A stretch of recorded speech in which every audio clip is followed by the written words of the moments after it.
Hello there, this is Newsbeat at 9 on Voice of the People 96.1 FM Abuja. My name is Aliyu Doma. President Bola Tinubu has announced several palliative programs to cushion the effects of the removal of fuel subsidy by his administration. The initiatives come in the effect of mounting hardship resulting from his inauguration day declaration that fuel subsidy is gone.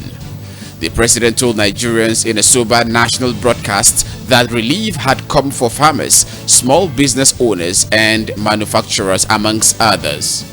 Recall that Tinubu had planned 8,000 monthly cash transfers to 12 million households with the duration of 6 months. However, the controversy that trailed the news led to the federal government to revoke such plans with the intervention of reviewing its strategy. According to him, the federal government is working with state and local governments to implement interventions that will cushion the pains faced by the people.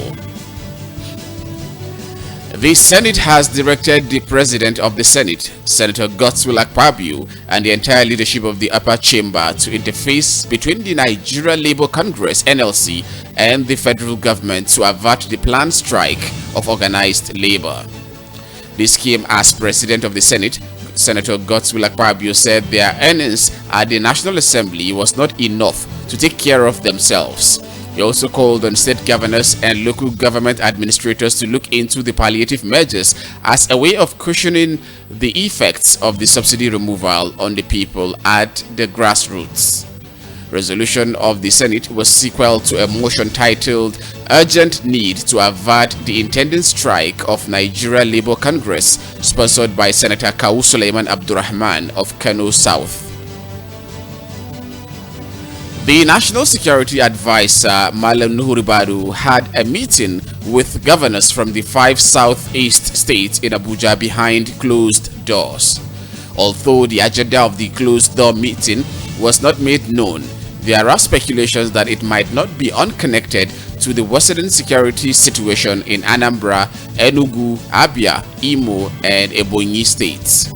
Recall the Senate condemned the Monday sit-at-home in Southeast Geopolitical Zone and asked the federal government to collaborate with the Finnish government and extradite a pro-Biafran agitator, Simon Ekpa, for prosecution.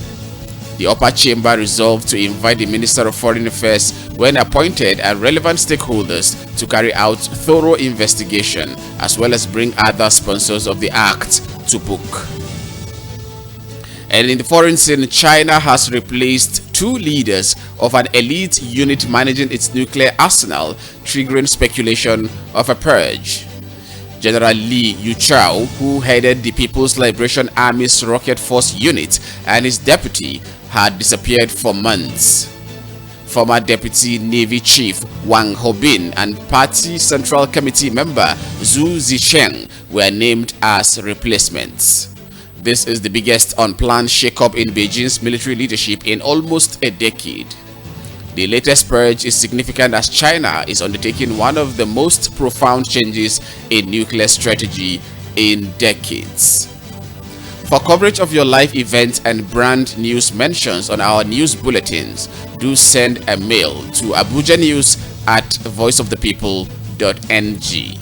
And that is the news beat at 9 on Voice of the People 96.1 FM Abuja. My name is Aliyu Doma. Thank you for listening.